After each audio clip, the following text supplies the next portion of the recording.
arrêter là parce que il y a une différence qui est toujours faite entre le scientiste chrétien et le scientiste non croyant.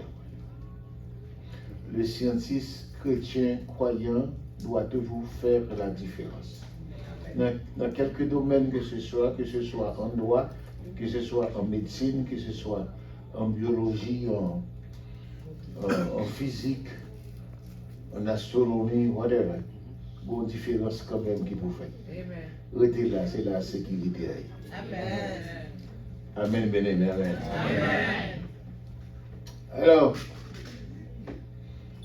le texte à lire ce soir, c'est seulement une phrase qui va matcher avec le psaume 103. Et vous êtes priés de vous mettre en debout, vous accueillir avec profit cette phrase de l'Écriture sainte qui se dit comme suit. Nous le trouvons dans Colossiens chapitre 3. Le verset 15, la dernière partie de ce verset, c'est seulement une phrase. Soyez reconnaissants, c'est un impératif. Be grateful. Soyez, répétez avec moi. Soyez reconnaissants. Une deuxième fois. Soyez reconnaissants. Et une troisième fois. Soyez reconnaissants. Que le Seigneur vous bénisse. Amen. Que le Seigneur vous bénisse. Amen. Remettez-vous, s'il vous plaît. Alors, notez, ouais, hier soir, la mise en contexte du psaume 103 et une succincte analyse point par point de ce psaume. Le psaume 103, la première partie, l'introduction, côté que le psalmiste s'interroge à son âme même et en d'autres termes à son être en tout entier. C'est-à-dire, mon âme bénit l'Éternel, ne faut pas voir ça comme la partie immatérielle de l'intérieur de l'âme du psalmiste, mais aussi ton être tout entier. Ensuite, il invite le peuple d'Israël à compter les bienfaits de Dieu et à faire de même, comme lui. Et ensuite, il a mis accent sur la miséricorde et la compassion de Dieu, combien Dieu est bon, Dieu est compatissant et miséricordieux, lent à la colère, riche en bonté, et en, dirait ça vous et en fidélité. Quand ils font comparaison de la distance qui sépare le ciel et la terre, pour en quelque sorte témoigner l'amour, la grandeur infinie de Dieu, la miséricorde de Dieu, quand ils font comparaison de la distance qui sépare l'Orient de l'Occident, et en ce sens que Dieu nous éloigne de nos iniquités, de nos péchés, tellement qu'il est miséricordieux et compatissant, au point qu'il fait comparaison entre la bonté d'un père et sa bonté. Comme un père a compassion de ses enfants, l'Éternel a compassion de ceux qui le craignent. Et la dernière partie, il a lancé un appel, une invitation à toute la création. Les anges, les armées, les œuvres de Dieu totalement. Et il les invite à dire, bénissez l'Éternel. Amen. Comme on dit là. Amen. Bénissez l'Éternel. Ce soir, notre deuxième sujet, c'est la pratique de la reconnaissance envers Dieu, une redevance qui nous rend de plus en plus heureux. La pratique de la reconnaissance envers Dieu, C'est un devoir, une redevance qui nous rend de plus en plus heureux. Il fait nous de plus en plus heureux et il fait nous envie vivre quand on est reconnaissant envers Dieu. Lorsqu'on est reconnaissant envers Dieu, je dis que le psaume 103, hier soir, a été mis en contexte et analysé point par point. Que ce soit en termes de bienfaits accordés aux psalmistes du psaume, que ce soit aux bénédictions nationales accordées à son peuple, savoir Israël, et le psalmiste dans ce psaume nous invite à bénir le nom de Dieu, le nom de l'Éternel. Il invite aussi le peuple de Dieu, il rappelle le peuple de Dieu de leur sortie de l'Égypte à main forte et à bras étendus de l'Éternel, bras fort et puissant. Il invite aussi à le faire, il invite toute la création à le faire. Et le tout, je dis, jouissance des bienfaits de Dieu, jouissance de miséricorde et compassion de Dieu, invite l'auteur du psaume 103 à être reconnaissant. Voilà pourquoi je dis l'idée dominante du psaume 103, l'idée dominante, c'est la reconnaissance du psalmiste envers Dieu. Combien d'entre vous ce soir qui sont reconnaissants envers Dieu? Amen. Et la reconnaissance du psalmiste envers Dieu et l'idée dominante de ce psaume, c'est la reconnaissance du psalmiste envers Dieu. Le psalmiste est reconnaissant et ce psaume 103 peut être résumé par cette simple phrase de deux mots qui est un impératif, qui est un ordre, un sine qua non, soyez reconnaissant. Père bon Dieu, répétez avec moi. Soyez reconnaissants. Soyez reconnaissants. Maintenant, quelle est donc la procédure à suivre? La procédure à suivre. Quelle est donc la procédure à suivre pour témoigner votre reconnaissance envers Dieu? Il y a toute une procédure à suivre. Il y a tout un processus, une procédure à suivre. Et nous allons voir 3 étapes de cette procédure. Et demain soir, vous verrez entre 2 et 3 autres étapes de cette procédure. Et pour ce soir, nous allons voir seulement 3 étapes de cette procédure. Voyons d'abord la première étape de cette procédure de reconnaissance envers Dieu. Quelle est donc la première étape? La première étape, c'est qu'il faut d'abord commencer à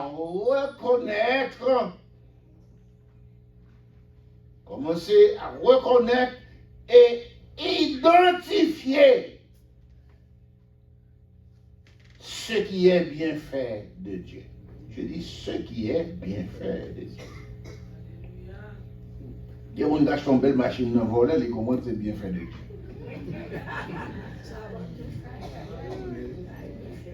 On dit encore que les gens qui achètent une machine dans le volet, ils comprennent que c'est bien fait de Dieu. Je dis ce qui est bien fait. Il est des choses que vous possédez qui ne sont pas bien faites de Dieu. Au contraire, c'est moi pour presser à le remettre sur le volet. Combien de monde qui l'a avec? Combien de monde qui l'a avec? Il faut commencer par reconnaître et identifier ce qui est bien fait de Dieu.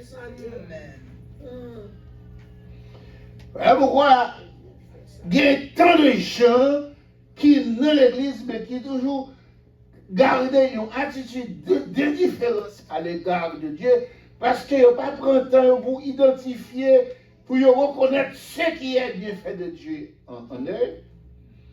Ça, bon Dieu fait comme bien fait pour eux, il n'y a pas de spirituel pour le reconnaître. Et par temps, ils ont une attitude indifférente à l'égard de ce bienfaiteur qui est Dieu. Il faut commencer par identifier ce qui est bien fait de Dieu. Et lorsqu'on commence par identifier ce qui est bien fait de Dieu, il est impossible de rester indifférent à l'égard de Dieu. Il faut de toute façon manifester, mettre en relief, mettre en exergue, mettre en évidence ce sentiment de gratitude et de reconnaissance envers Dieu pour ses bienfaits. Maintenant, il faut identifier, il faut reconnaître ça bienfait. Bon Dieu, on est qui était malade et puis monsieur à l'hôpital, il dit, oh, monsieur a un problème de respiration, un problème d'oxygène. Monsieur fait 5 ans dans l'hôpital, il chargé $10 000. Et puis il remet monsieur Bill là, il monsieur tombé crier. Le docteur a dit, ça passe où? Ou pas payer comme là? Il dit, non, Timon, ça me payer. Monsieur dit, je vais payer Timon ça. Parce que monsieur pas donné qui va c'est. Mais il dit, ça veut dire pour crier. Monsieur dit, si je fais 5 ans dans l'hôpital, seulement, je charge $10 000, alors que je suis âgé de 78 ans, pendant 78 ans, je respiré oxygène bon Dieu fruit. Combien de doué? Combien de doué l'amour sans fin? Amen. Combien de doué? On est ça le fait pour moi.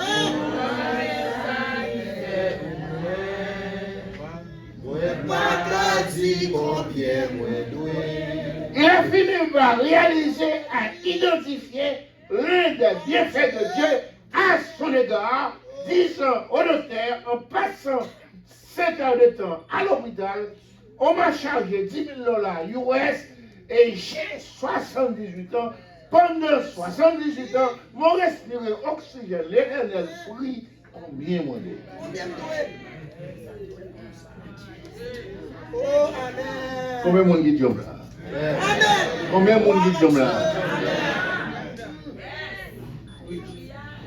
Le premier monde qui arrive là, il y a un deuxième monde qui vient parce que là, moi, je viens de une soeur à prier, moi, dans le deuxième. Parce que là, je peut-être un premier parce que je suis arrivé dans l'office pastoral. Et puis, je bien travailler, je fais un pipi. J'aime bien travailler, je fais un pipi. Et puis, quand il me dit, oui, j'aime. Et puis, message, je me préparé sur reconnaissance. Dans un bel petit tableau, mesdames, vous mettez pour décorer la place là. Et puis, je pensez ça qui est écrit. Start each day with a grateful heart. Pour nous commencer chaque journée avec un cœur reconnaissant. Répétez ça, bonjour. Commencer chaque journée avec qui ça? Amen. Ça fait le matin, il m'a fait dévotion, pas diverser ça. C'est ici la journée que l'Éternel a fait. Qu'elle soit pour moi un sujet d'allégresse et de joie. This is the day that the Lord has made. Amen. We will rejoice and be glad in it. C'est la journée que l'Éternel a fait, qu'elle soit pour moi un sujet d'allégresse. Commencez par identifier et reconnaître ce qui est bien fait de Dieu à votre égard. Est-ce qu'il me plaît?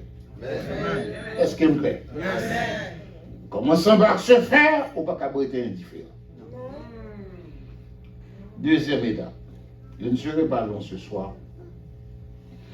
Deuxième étape. La deuxième étape, c'est quoi? Alors, la deuxième étape, deuxième chose à faire, pour maintenant, lorsque vous finissez identifier ou reconnaître ce qui est bien fait de Dieu, vous ne pouvez pas rester indifférent, il faut commencer à bénir. Il faut commencer à faire qui ça? Yes, il faut commencer à bénir. Il faut commencer à bénir, il faut commencer à faire à l'instar du psalmiste qui dit: mon âme bénit l'Éternel, que tout ce qui est en moi bénit son Saint-Nom. Et puis dis-nous, en disant mon âme bénit l'Éternel, que tout ce qui est en moi bénit son Saint-Nom, le psalmiste a dit cela, c'est parce que au départ, au préalable, il a fait inventaire de ses bienfaits. Qui ça fait? Inventaire de ses bienfaits. Ça, c'est la deuxième étape. Il a fait inventaire de ses bienfaits. Car à remarquer dans le psaume 103, il fait un court inventaire de ses bienfaits. Lorsqu'elle dit préalablement, mon âme bénit l'Éternel, que tout ce qui est en moi bénit son Saint-Nom, et puis il va faire un inventaire, il dit: c'est lui qui pardonne toutes mes iniquités. Le pardon de ses péchés. Il y a des gens qui sont insouciants, il y a des gens qui ne savent même quoi s'ils sont sauvés. C'est-à-dire qu'il y a des gens qui dans l'église ne savent pas même quoi s'ils sont sauvés. Il y a des gens qui chantent dans le chorale ne savent pas même quoi s'ils sont sauvés. Il y a des gens qui dans plusieurs hommes ne savent pas même quoi s'ils sont sauvés. Il y a des gens qui dans la classe d'école ne savent pas même quoi s'ils sont sauvés. Il y a des gens qui jappent, ils ne savent pas quoi s'ils sont sauvés. Maintenant, non, pas dans la. Il y a des gens qui sont missionnaires, ils ne savent pas quoi s'ils sont sauvés. Il y a des gens qui sont musiciens, ils ne savent pas quoi s'ils sont sauvés. Je suis content de faire la différence. Médecin, vous venez jouer et puis bien costumé. Et puis, je regarde qui musicien, il y a un petit polo chèque, débraillé, débraillé sans protocole, sans rien. Donc, si vous venez là, vous savez quoi dans mon bagage? Comment vous dites là avec moi? Celui qui pardonne toutes mes iniquités et c'est lui qui guérit toutes mes maladies. Quand je parle de maladie, ici, il est question de maladies physiques et de maladies de guérison physique et de guérison spirituelle. Maintenant, il est question de guérison physique, il est question de guérison corporelle et de guérison spirituelle. Parce qu'avant de venir là, dans des fautes, on a fait pas de bon. Dans des périciles où on rentre, c'est pas de place. Dans des bons corps, mais dans dans pied, c'est pas de place. Avant qu'on vienne là, l'esprit est souillé. Et puis ça rend l'esprit malade. Avant de venir là, spirituellement, quand on est souillé. Avant de venir accepter Christ comme ça, personnellement, gagner en quelque sorte un compagnon qui est fréquenté, qui est sale. Et après votre conversion, Dieu vous a guéri spirituellement. Maintenant. Et le roi diable appelle nous embêtés, sont infirmités spirituelles, nous et la caille toujours. À d'autres termes, nous avons nos faiblesses. Ça veut dire, Dieu m'a pardonné de mes péchés. Ensuite, c'est lui qui guérit toutes mes maladies. C'est inventé la faire, oui. C'est lui qui guérit toutes mes maladies. C'est lui qui délivre ma vie de la face. Parce qu'à un certain moment donné, ça dit, c'est quand on finit descendre dans le séjour des morts, les liens de la mort m'avaient envie de rire. Alléluia. Les endroits du sépulcre qu'on m'avait saisi, j'étais en proie à la douleur et à la détresse. Mais le Seigneur m'a retiré de cette force et il m'a mis au large. Ça, c'est un bienfait de Dieu à ne pas oublier. C'est lui qui délivre ma vie de la force. C'est lui qui me couronne de bonté et de miséricorde. C'est lui qui rassasie de bien ma vieillesse et qui me fait rajeunir comme l'aigle. Mais on s'est de réaliser dans l'évangile, quand on est cap prendre là, il dit, bah, je me monde. Depuis qu'on passe à ces depuis plusieurs années, chaque jour, moi, il borde.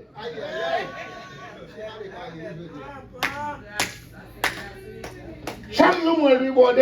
Depuis que je fais connaissance avec, c'est Anne, madame, moi, chaque jour, moi, c'est Anne, puis demoiselle. Ça n'est-ce pas un bienfait de Dieu? Levez-moi la dit, Alléluia.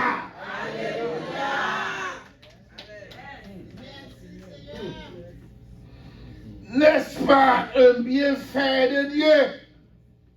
Et en comptant, en faisant inventaire de ces bienfaits, vous ne pouvez rester indifférent à l'égard de Dieu. À remarquer,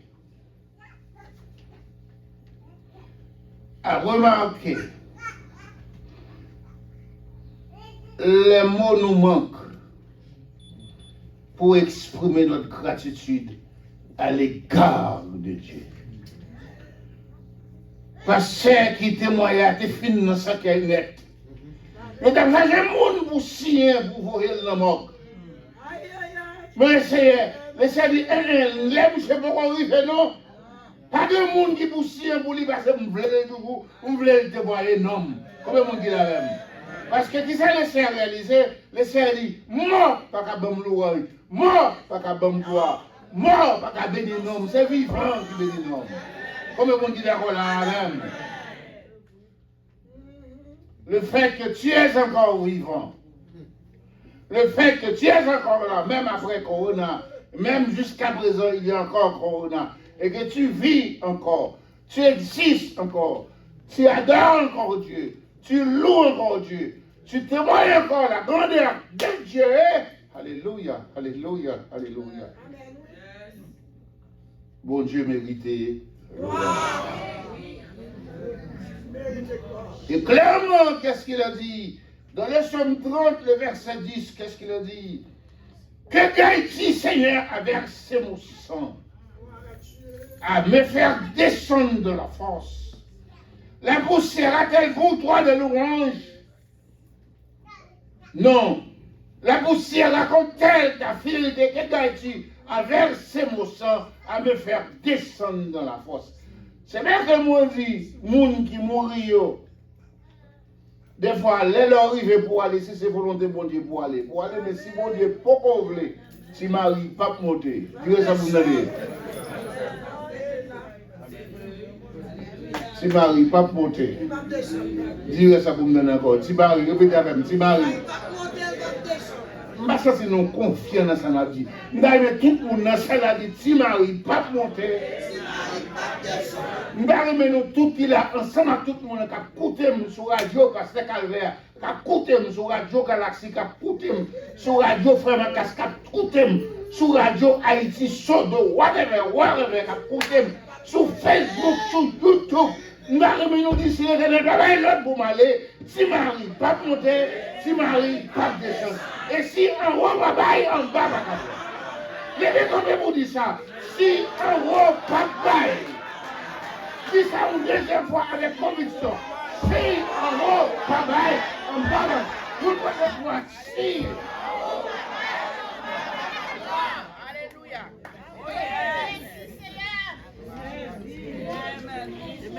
Merci.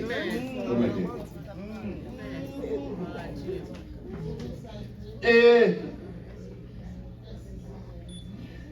vous voyez encore la troisième étape de cette procédure. Avant cette troisième étape, il y a un de nos confrères en West Palm Beach, pasteur Elie Louis.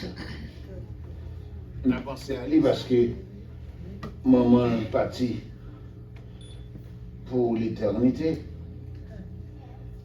Mais pasteur Louis, en faisant inventaire de ce qui est bien fait de Dieu, j'ai dit, maman me fait 9 petites. Maman me fait 9 petites. Ma porte moi, les mines avaient fait un babo menti. Ou me nommer non pasteur. Il n'a les coiffes là, il n'est pas trop loin pasteur. Donc, il dit, maman me fait 9 petites. Dans 9 là, premier à mourir. C'est mon deuxième, je vais mourir, troisième, non mourir. Et me voici entre deux cadavres.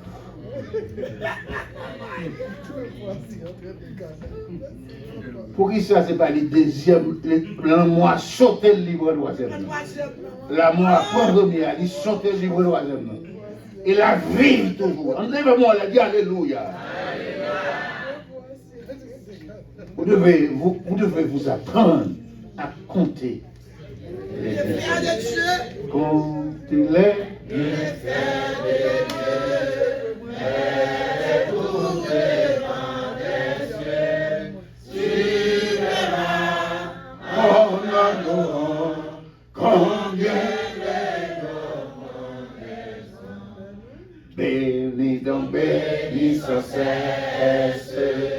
Seigneur qui chaque jour récompense-moi ma richesse de son merveilleux. Ouvrez des bois pour dire ça. Comptez les bienfaits de Dieu, mais tout devant des yeux. Tu verras en adorant.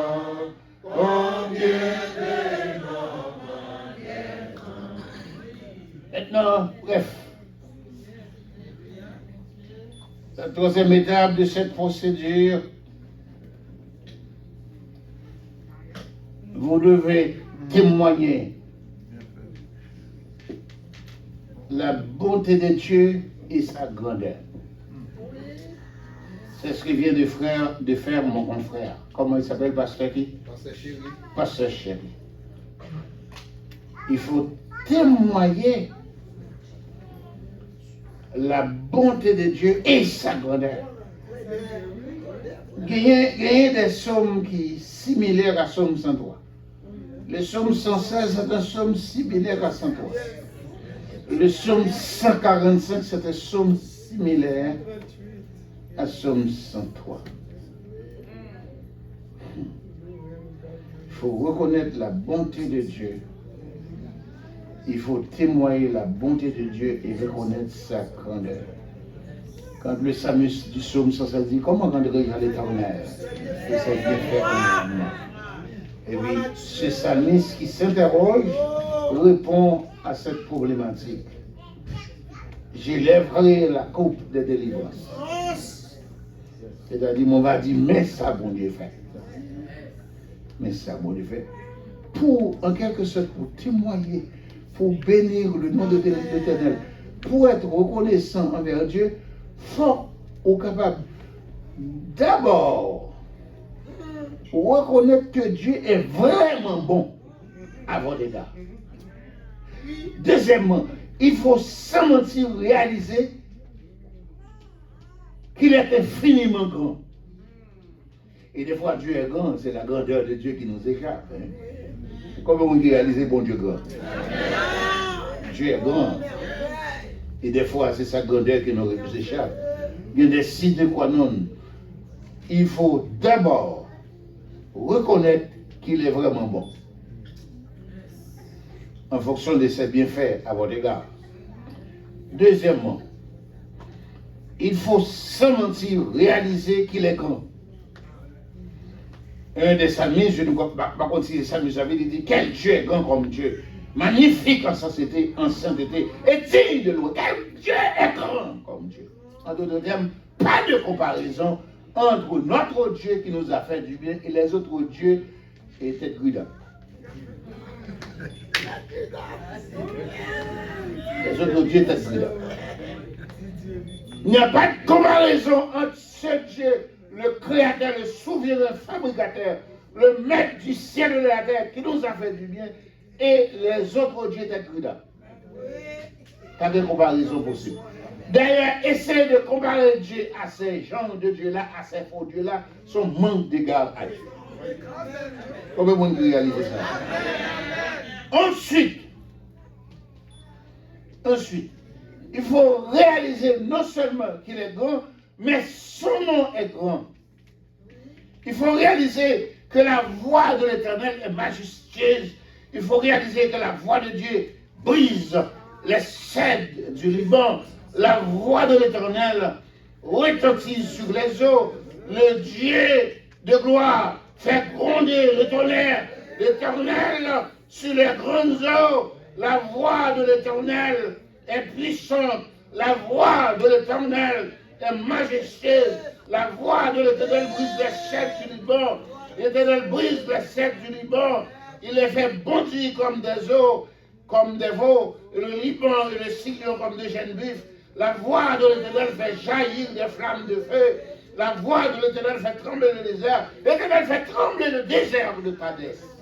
La voix de l'Éternel, alléluia, fait enfanter les biches. Elle dépouille les forêts. Et dans son palais, tout s'écrit. Répétez avec moi. Gloire. Dans son palais, tout s'écrit. Dans son palais, tout s'écrit. Pour l'Éternel montrer Josué qu'elle est puissant et elle est grand réellement. Quand Josué devait remporter non pas une victoire incomplète, mais une victoire complète et parfaite sur Gabaron et sur les Amoréens. Quand vous lisez Josué 10, verset 12, vous entendrez Josué s'adresser à haute voix à l'Éternel. Éternel, arrête le soleil sur Gabaron et la lune sur la vallée d'Achalon. Et au même moment, la couche de la terre autour du soleil s'arrêta. Et la lune s'arrêta sur la vallée des galons. Dans la lumière, et puis Josué marchait pour nous. Comment on dit là? Comment on dit là?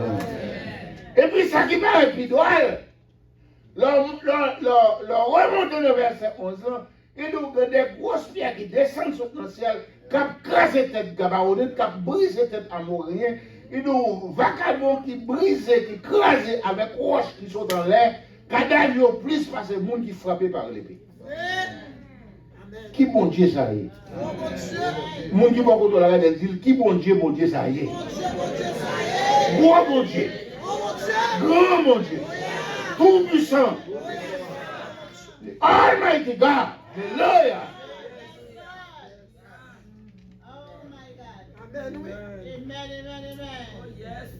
Je vais finir. Je vais finir. Tendez ça. Tendez ça.